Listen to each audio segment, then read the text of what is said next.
Magandang hapon po mga kagulay. So pinapakain na po natin yung ating mga alaga. Ayan po. So dami po nating pagkain binibigay po sa kanila ngayon. Ayan po sila. At pagkatapos nila kumain, linis lang tayo sandali ng bahay nila. At usually masabaw po yung pagkain nila ngayon. Ayan po, aray sakit ng tuhod ko.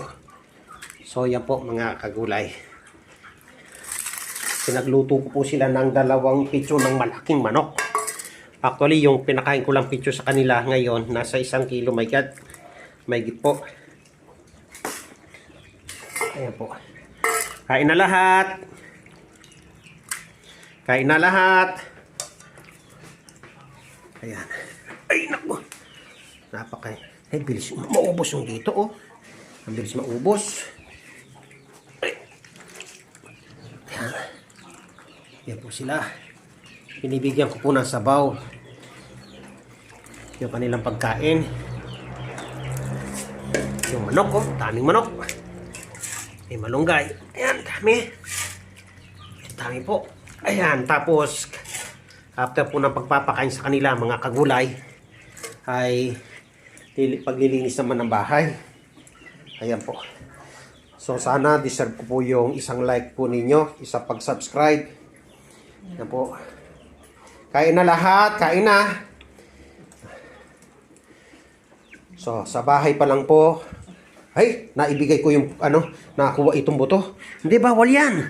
Bawal itong buto, bawal. Bawal itong buto. Baka maano kayo.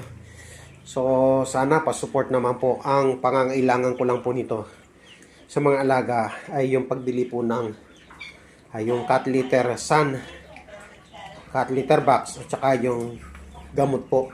Yung gamot, yun na medyo mahal. Nagkakahalaga po yun ng nasa halos 2,005. Yun lang isang gamot kasi, yung clindamycin sa Mercury, almost 1,000 pesos. Hinihingal ako sa pagod. Actually, kaninang hinihimay ko po yan mga kagulay. Nag-video rin ako sa sarili ko. Ang hawak ko naman, i-upload ko sa Facebook page ko lang yan sa Paarlan. At yung pagpapakain, ayan, dito po sa... So, ewan ko bakit po kaya yung YouTube ko, baka may magka-idea. Hanggang 3 minutes lang po yung na-upload ko sa Gulayan sa Paarlan YouTube account. Ewan ko. Hindi ko na-upload yung more than 3 minutes. Dati kahit 10 minutes, 11 minutes pwede. Ngayon, hindi, bakit kaya baka sa setting?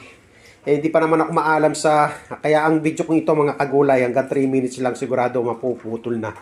Kaya sinasamantalo ko, sana paki-subscribe para magkaroon lang po tayo